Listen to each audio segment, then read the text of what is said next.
Deus na Bíblia, o Deus da Bíblia, pelo menos aquele que apresenta, é um sujeito muito assim, olha, por mais que a 25 de março tenha liberdade para vender todas as bolsas, o dono da Gucci não vai falar que a falsa feita lá é igual à legítima. Sim, sim. Então Deus falou assim, eu sou o único Deus que há. Os ídolos não salvam vocês de nada. Não corram atrás dos ídolos. E o povo fazia o ídolozinho. Ele falou, tá bom, então se lasquem. Já que Baal é Deus, então vamos procurar ajuda a Baal. Então Deus tirava a proteção dele e o povo se lascava. Aí veio Nabucodonosor e destruiu a cidade de Jerusalém. Agora, esse negócio que Deus tirava a proteção dele e o povo se lascava, eu tenho que explicar. Não é que Deus é uma criança com uma lupa na mão, queimando formiguinha, porque ele gosta de ver o sofrimento dela. É uma questão de consequência.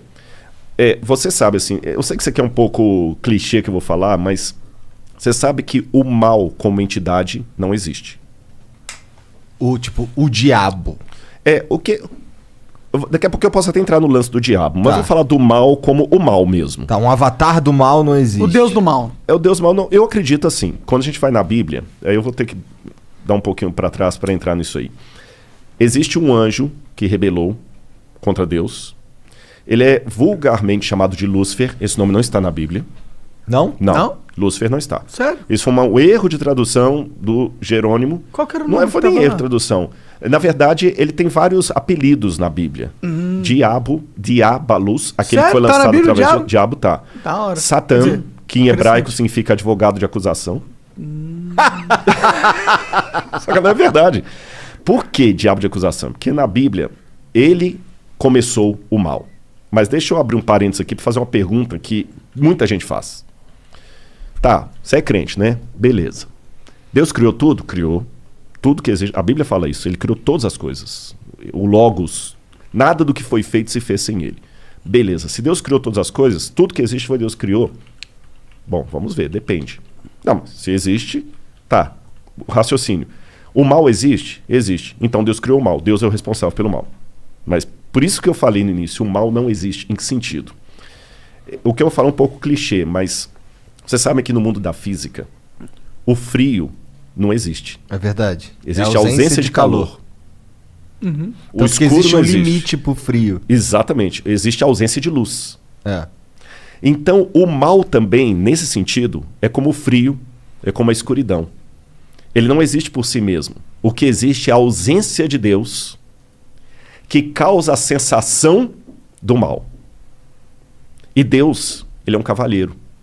Eu sei que nem todos os teólogos concordam comigo. Tem uma teologia de Calvino, por exemplo, que acha que Deus escolheu. Se Deus escolheu você para ser salvo e ele para se ferrar, não tem o que fazer. Calvino pensava, grosso modo assim, sem querer ser panfletário, que Calvino era um brilhante teólogo, mas nem por isso eu vou concordar com tudo. Eu não penso como Calvino. Eu penso que Deus deu a liberdade. Você está entendendo? Mas mesmo assim, deixa eu raciocinar como se fosse um cara que não aceita a Bíblia.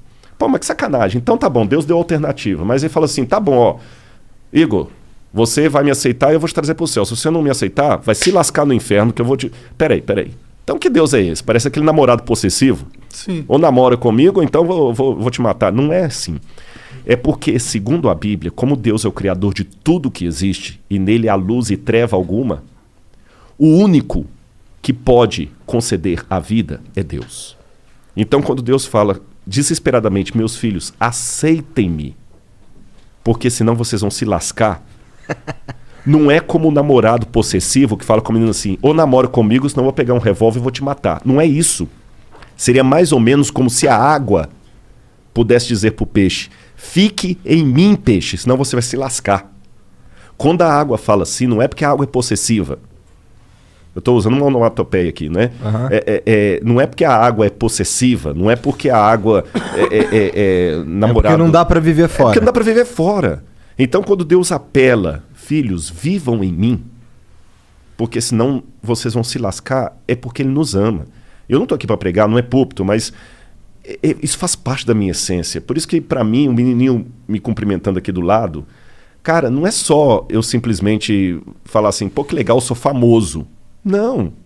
O assunto que eu falo é arqueologia. É porque se o que eu falo for verdade, eu não posso ficar calado, Igor. Você está entendendo? E aquele lance que eu falei da cruz de Cristo, os romanos crucificaram milhares de pessoas.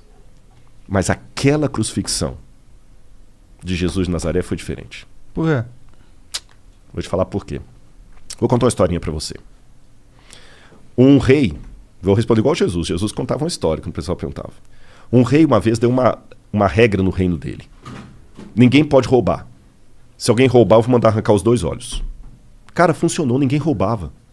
Você podia dormir com a porta aberta, o cara das trancas nem vendia tranca. Delegacia só quando era uma briga, assim. Até que um dia chegaram pro rei e falaram assim: Majestade, nós pegamos um rapaz roubando aqui e a sua lei fala que tem que ter os 2 olhos arrancados. Ele falou: tudo bem, só que tem um problema, é o seu filho. É o príncipe. E aí? Como pai, eu também não posso negar a salvação pro meu filho que errou, mas está arrependido. São 2 olhos que a lei quer, são 2 olhos que a lei terá. Podem arrancar os meus olhos e deixa o meu filho. Quando o mal surgiu no universo, o mal existia... Tem um lance em filosofia que eu não quero... Vou tentar mastigar para ficar mais fácil. Vocês ouviram o Pondé aqui, com muito mais propriedade do que eu, que chama-se metafísica. Foi a matéria mais difícil que eu estudei em filosofia. Metafísica é a doutrina do ser. Tudo que existe primeiro em potência, depois em ato. Eu não tenho filho, nem o monarca. Nossos filhos existem em potência. As suas filhas existem em ato. É potência mesmo, né, monarca? Não tem ninguém... É potência. É potência mesmo, pode ficar tranquilo. Não tem nenhuma certidão para ser reclamado, não. Nenhum DNA, não, brincadeira. Então, os nossos filhos aqui existem em potência, porque eu posso ser pai, ele também pode. As suas não existem em potência, elas existem em ato, que elas já existem. A minha filha não tem como ser estuprada, como ganhar um prêmio, como passar no vestibular, como pagar um seguro de saúde para ela. As suas têm, para ganhar tanto coisas boas quanto ruins. O mal, como potência, passou a existir no universo a partir do momento em que Deus não obrigou nenhum filho a ser fiel a ele. Eu criei vocês e vocês estão livres. Só que sigam as minhas leis para que tudo dê certo. E aí, com a ruptura que houve no universo cósmica, a lei de Deus foi quebrada. E a punição era que o pecado passou agora de potência a ato. Ruptura cósmica? Ruptura cósmica. Que quer dizer porque o universo estava numa harmonia que foi quebrada. Você entendeu? Não era plano de Deus que criança e leucemia estivessem na mesma frase. Não era plano de Deus. Deus não queria isso. Deus não queria a pancada que você ganhou no seu carro hoje. Deus não queria isso. Mas aconteceu. Ele sabia que ia acontecer. Aí alguém fala, pô, sacanagem, se ele sabia, por que ele deixou? Aí que vem o Lúcifer, o vulgo Lúcifer, né? Que Lutíferos, que é um nome que vem do latim, que não está na Bíblia, como eu falei. Mas vamos chamar de Lúcifer assim mesmo. Vem o Lúcifer, que faz toda a rebelião e tudo. E a sentença agora é a morte. Aí a segunda pessoa da divindade, que é Jesus, fala assim, tudo bem. São 2 olhos que a lei quer, a lei está exigindo a morte, eu vou morrer no lugar da humanidade. Então, na crença bíblica tradicional, o fato de Cristo morrer na cruz do Calvário, que não foi apenas um carinha que rebelou contra Roma, ele morreu a morte redentora. Por isso a gente chama de Cristo Redentor. Ele morreu no lugar do pecador. Ele que não era pecador morreu. Por isso que no Antigo Testamento sacrificava um cordeiro inocente para representar o Cristo. Ele morreu. E é graças à morte dele que hoje, se algum de vocês souber uma notícia ruim de morte, eu tenho algo de esperança para falar concreta, real.